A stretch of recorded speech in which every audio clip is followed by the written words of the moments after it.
Olá, queridos e queridas, boa noite, sejam todos muito bem-vindos, sejam todas muito bem-vindas a mais uma oficina da palavra e da oração, nesta série de mensagens que estamos proferindo sobre as igrejas do Apocalipse, as igrejas às quais Jesus escreve algumas cartas, e certamente nós podemos aprender muito com a mensagem do Mestre, com a mensagem que o Mestre Jesus deixou às igrejas e certamente a nós também.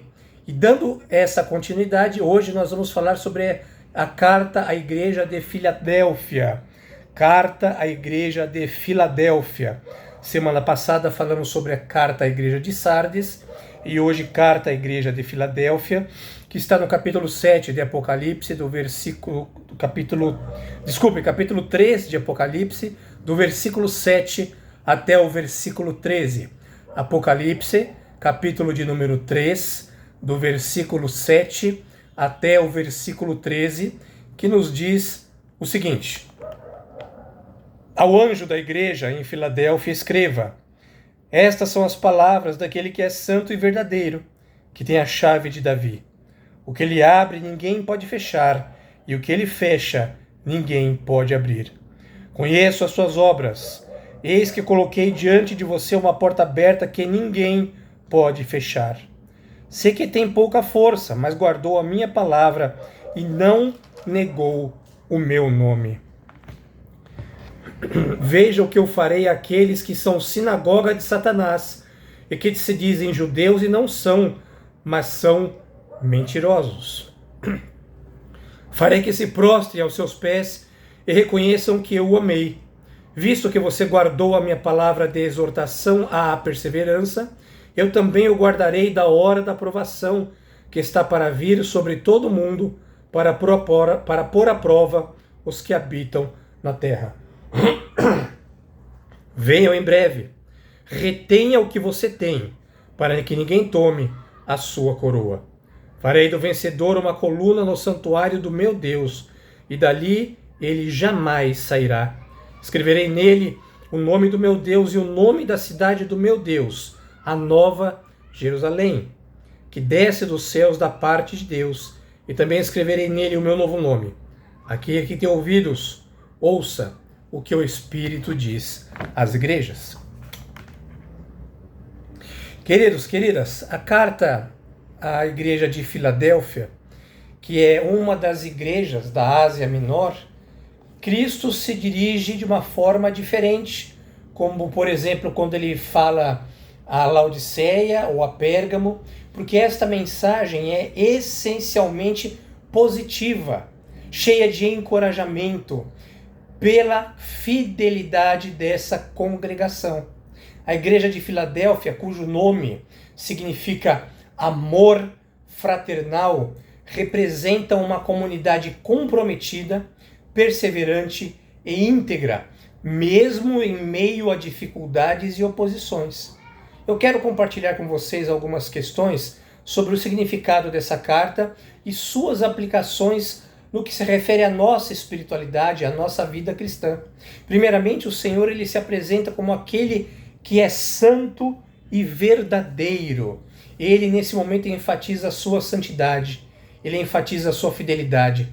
Essa introdução é muito importante, porque reafirma a confiança que os crentes podem ter no caráter imutável de Cristo. Porque Cristo é o padrão da justiça, Cristo é o padrão da verdade, e suas palavras são dignas de toda confiança. Assim, você e eu somos desafiados a confiarmos no caráter divino e nossa submissão à verdade que Cristo representa para nós. Mas em seguida Jesus diz assim, que ele tem a chave de Davi, e o que simboliza a autoridade suprema de Jesus. O Senhor tem um controle sobre as portas do reino de Deus. As portas que Jesus abre, ninguém fecha. E as portas que ele fecha, ninguém pode abrir. Isso lembra, queridas e queridos, que na nossa caminhada espiritual é o próprio Cristo quem conduz e abre os caminhos para o cumprimento da sua vontade em nossa vida, vontade que é boa, que é perfeita e que é agradável. E nós precisamos, queridos, sempre buscar discernimento para identificar as oportunidades das portas que são abertas por Ele, confiando que nenhuma circunstância ou adversário pode nos impedir quando Ele age em nosso favor. E um aspecto central dessa carta é o reconhecimento da fraqueza da igreja, assim como você e eu somos fracos.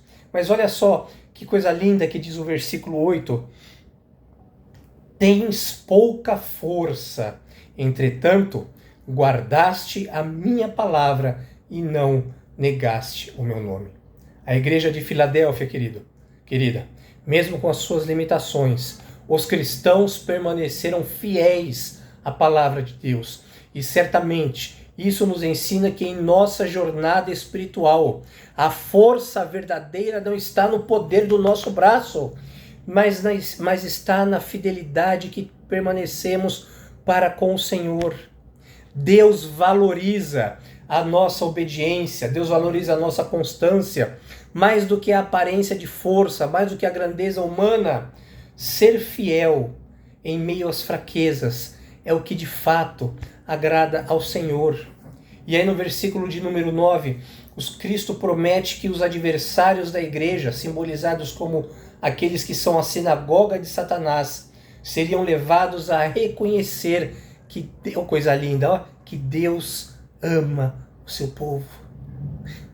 Essa promessa ela nos encoraja, essa promessa nos dá vigor, porque nós podemos lembrar que ainda que perseguidos, ainda que sofrendo oposições, o Senhor é o nosso defensor.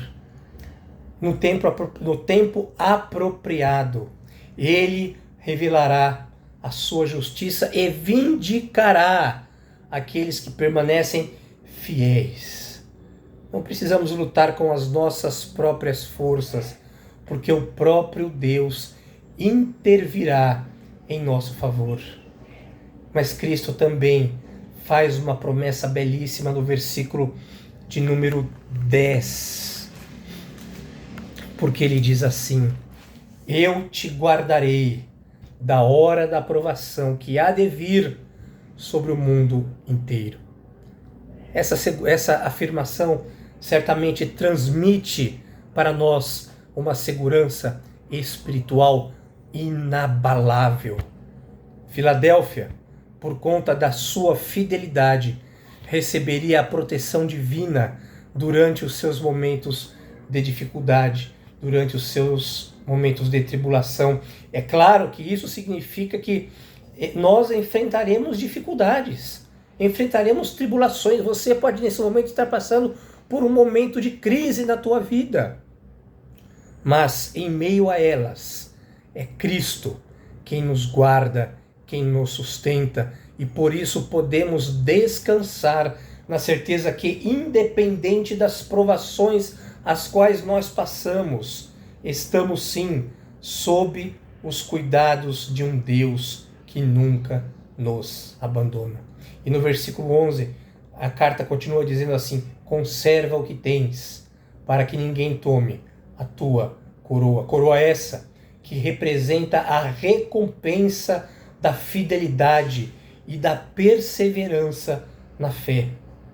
A caminhada cristã, queridos, exige resistência e uma contínua vigilância para que possamos alcançar o prêmio final. Devemos estar atentos para não permitir que as distrações, que as pressões da vida nos afastem daquilo que é essencial, que é a nossa fidelidade a Cristo. A promessa final que Cristo faz à igreja de Filadélfia é algo profundo. Ele diz assim no versículo 12: ao vencedor faloei, coluna do santuário do meu Deus, e daí jamais sairá. Ser coluna do templo de Deus representa estabilidade, segurança, pertencimento ao eterno e a sua presença divina em nós, Cristo em nós, a esperança da glória. Em um mundo, queridos e queridas, onde tudo é transitório, onde tudo é incerto, onde tudo é líquido, onde tudo flui, Cristo nos oferece a promessa de uma posição permanente na casa do Pai. Aqueles que perseveram na fé serão firmados na eternidade e nunca mais serão separados de Deus. Cristo ainda promete que os vencedores eles receberão o nome do meu Deus, o nome da cidade do meu Deus, a Nova Jerusalém. Esta é uma promessa de identidade celestial, de uma cidadania eterna. Receber o nome de Deus representa que somos reconhecidos como pertencentes a Ele, marcados pela sua autoridade, marcados pela sua graça, porque em Cristo temos uma nova identidade que transcende as limitações deste mundo e nos assegura uma vida eterna com Deus. Por fim, queridos, a carta encerra com um chamado. Quem tem ouvidos, ouça o que o Espírito diz às igrejas. Esse é um convite para todos os cristãos, de todas as épocas, de todos os locais, para refletirem sobre a mensagem da igreja de Filadélfia, a igreja de Filadélfia, e aplicarem os princípios de fidelidade, perseverança e confiança em Deus, se necessário for, com a própria vida. Queridos, queridas, que possamos, assim como a igreja de Filadélfia, permanecer firmes na fé, porque a minha recompensa e a tua vem daquele que é fiel e que é verdadeiro. Esse texto bíblico nos lembra que mesmo diante das fraquezas, dos desafios, das perseguições, Cristo se agrada daqueles que guardam a sua palavra e não negam o seu nome. Que essa reflexão breve possa nos inspirar a viver com confiança no poder de Deus, na pessoa bendita de Cristo e perseverança na caminhada da fé, aguardando a promessa da coroa da vida e da comunhão eterna com Deus. Queridos, queridas, eu quero orar agora com você e quero orar por você. E pelos teus pedidos também, que você porventura tenha para apresentar diante do nosso Salvador Jesus. Vamos orar? Ó Deus, nesse momento nós nos colocamos diante de Ti, porque sabemos que Tu és um Deus bom, um Deus maravilhoso e um Deus que cuida do Teu povo. Por isso, Senhor, olha para nós agora, olha para nós da Igreja Presbiteriana do Bairro do Limão e de outras igrejas também, Senhor, de muitos queridos e queridas que nos acompanham também nesta noite, ou posteriormente a mensagem gravada. Que o Senhor olhe com o Teu olhar paternal, de Pai de amor, de Pai de bondade. Que o Senhor cuide, ó Deus, da vida de cada um dos Teus filhos e das Tuas filhas que estão aqui presentes. Que o Senhor possa, Senhor, cuidar e abençoar todos aqueles que têm sido, assim como a igreja de Filadélfia, fiéis ao Senhor. Olha para cada pedido que está sendo feito aqui, ó Deus. Olha com carinho, com cuidado, porque cada filho e cada filha aqui tua é precioso. Não somos perfeitos, jamais seremos nessa vida, mas somos preciosos aos teus olhos. Por isso, ó Deus, cuida de nós, perdoa os nossos pecados, guarda a nossa casa, a nossa vida, a nossa alma e nos ajude a perseverar até o fim. É no nome de Jesus, Senhor, que nós oramos e te agradecemos. Amém. Queridos, que privilégio mais uma vez ter entrado aí na tua casa, você ter dado licença ou na tua casa ou no teu carro, onde você quer que você esteja me ouvindo, para compartilhar com vocês aquilo que o tempo não rouba de nós, que é a palavra de Deus. Um beijo no teu coração, que Deus te abençoe e que possamos continuar firmes no autor e consumador da nossa fé. Amém.